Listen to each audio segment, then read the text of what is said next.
This is Joshua Hart here for Seconds Out. Delighted today to be joined by top trainer Mark Tibbs over Zoom. Mark, it's good to see you. It's a very hot, sunny day outside today. How's life treating you? Yeah, life's good. Busy. Little got a little quiet period coming up, which I could do with. No, I'm over the moon with a result from Johnny Hedges winning the cruiserweight title, and Johnny Fisher, impeccable first round demolition job for Alan Babbage, and he's looking even better since. So I'm over the moon with that. And his announcement, he's fighting on the 24th of August up there in Manchester, is a bonus. Very, very promising times ahead. Also, just reflecting back on July 6th, a big day for England. A lot of sporting action. We saw England in the rugby and the Euros. Then we saw Johnny Fisher top the day off with a beautiful 30-second demolition job on Alan Babbage. When I last spoke to you before the fight, you said we're all going to be in for a shock come July 6th at the Copper Box. Was Did that I say that? You did say it to me. You did say it. I've got a clip of it. Was that the surprise you're expecting? Just a 30-second relaxed demolition job from Johnny Fisher? Well, listen, I knew he's onto something, and he's looking even better since that. But we've still got to keep our feet on the ground and keep doing what he's doing.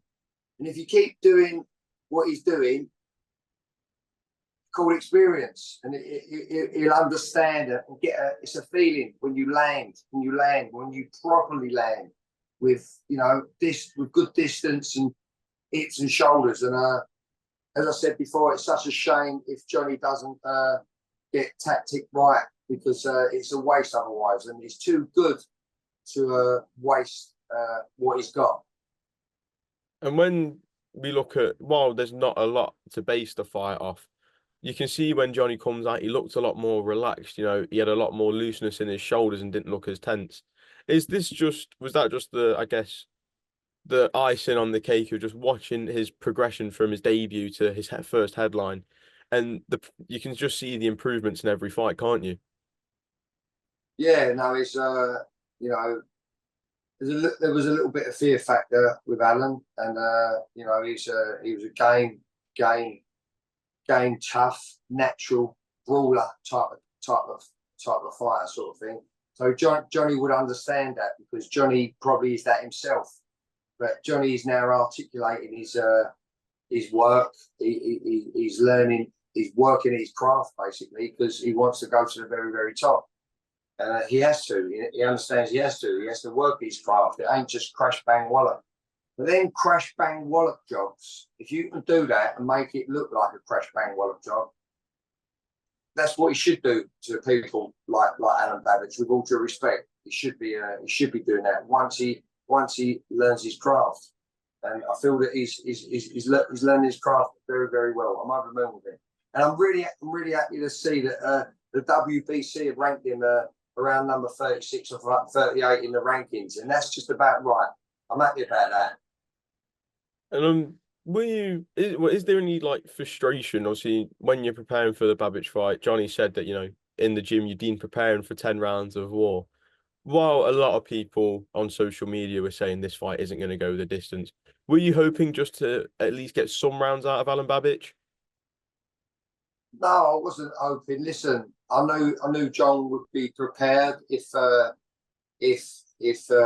could have held up with what Johnny brought. And so either or either, we was happy with how we prepared. So it is what it is, and it was what it was.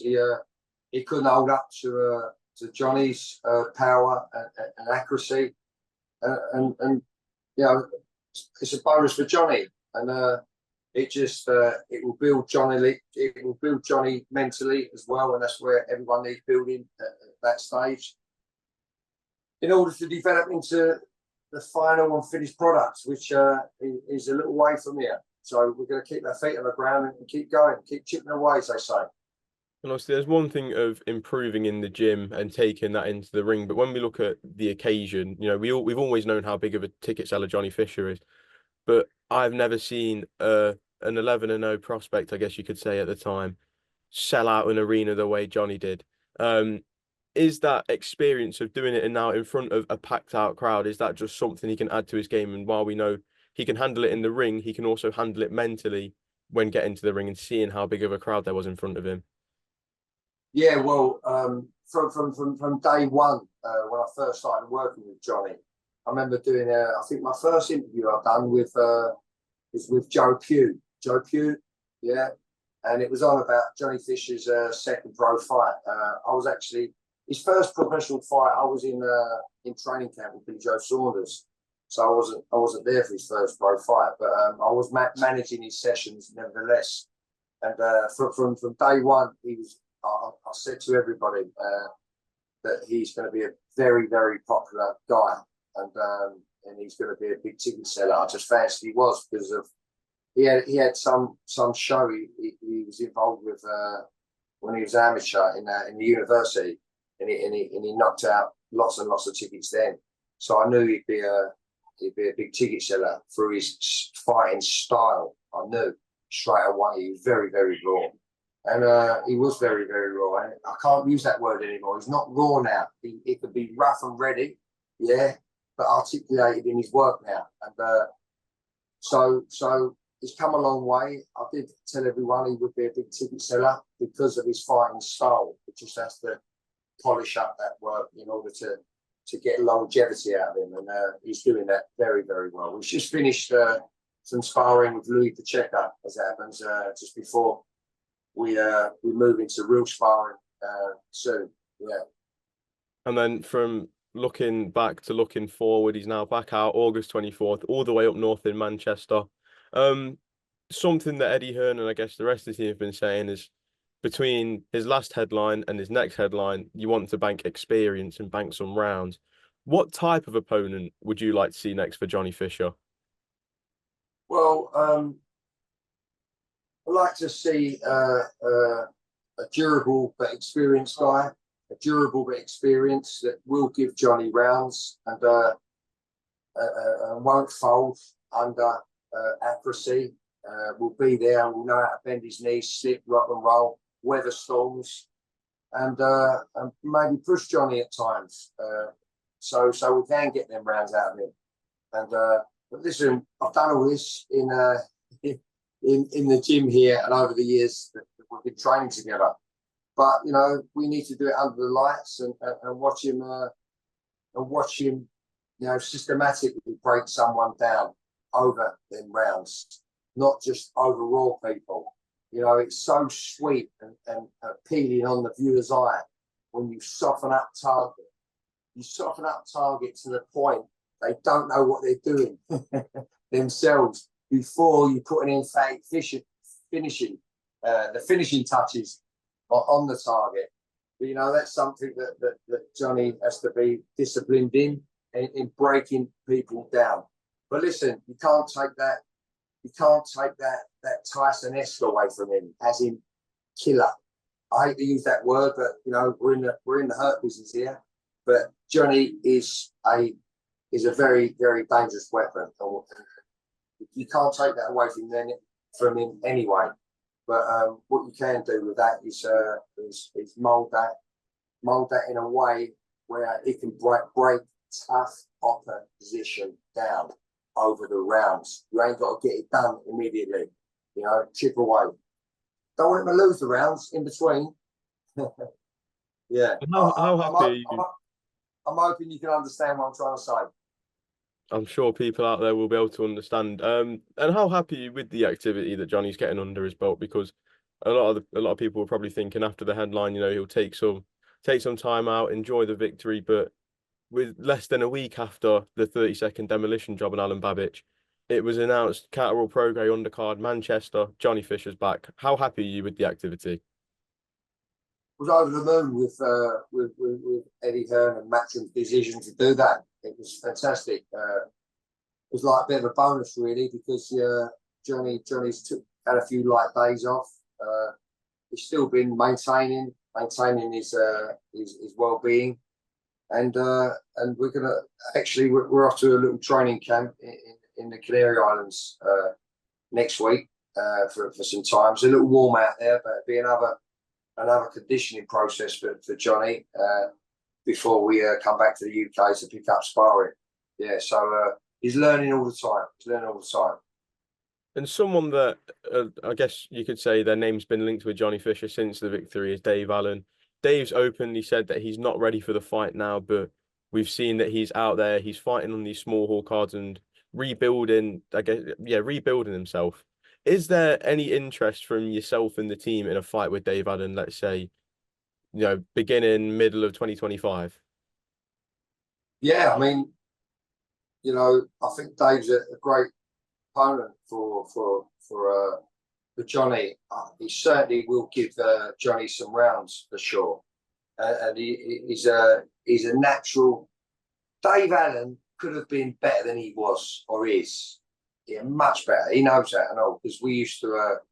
Dillian White, when I was with Dillian, we beat him for the vacant British, I believe, and we used Dave for sparring after, and I feel he was such a waste of talent. And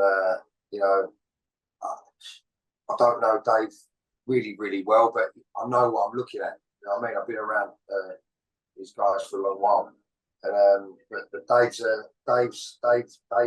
gives good work. He's a natural. I mean, the way he took out Lucas Brown. See, Lucas Brown, ain't no world beater. So you should take care of them in ones that ain't world beaters. You got to make it look effortless. And he slipped, whipped a lovely left hook with the body. He took him out better than Dillian White took him out. You know what I'm saying? So he's got. I feel that Dave Allen would give Johnny Fisher very good work. Johnny would learn on the job for sure. Yeah. I hope that comes off soon. Yeah, I'd like that fight. And last one on Johnny Fisher. Eddie Hearn's mentioned, the fan base, the profile that he's got. And he said in the fight week before the demolition job occurred that he wants to see Johnny Fisher out in Australia because he's got a massive fan base out there. It seems to be the plan when talking about it again at the weekend. He said an Australia card with Liam Paro, Sky Nicholson, and Johnny Fisher. Does that sound appealing to you as the team? A little fight week out in Australia? You know what, Josh? When you're involved with your fighter and your subject, you're that involved. You wanna do what's best for your guy, and you wanna. So it doesn't really matter if it was on the moon, on planet Mars. We do what we've got to do to build, grow, and win. Yeah. So if it means us going to Australia and it all makes sense, we'll go. Where we've got to go for sure. Yeah, and what an exciting trip that would be, Australia. Yeah, for sure. And just moving forward, Johnny Hedges, career best display, I'd say, last time out. What can we expect for him next following his victory over Lewis Oakford? Well, Johnny Hedges again. Once he gets, now he's used to like that guy. That guy, it was such a shame how it finished on a technical decision, but because of the cut. I mean, he won every round. But you would have seen the brilliance and the smoothness and the how he's brilliant over long rounds. He gets better and better. The longer the rounds Johnny Hedges does, he looks and gets better. And so I'm looking forward for John to defend that title and move on and get rounds again, like all good prospects need. They need them rounds. Giorgio Visioli had a good fight on that card, and he had a good 6th round. He's been in the gym today, and just come back from a holiday. Touch base with him, and I can tell straight away he's at rest. He's had a rest since that fight, and the rest is all part of development. You know what I mean?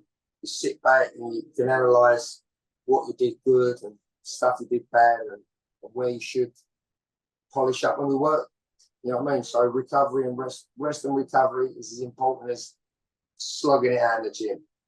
Were you happy with Visioli getting the rounds? Because we've seen him blow out opponents. Obviously, as he's gone up in the levels, you've seen him have a few more rounds, but he went the whole way this time, and he still looked good while doing it.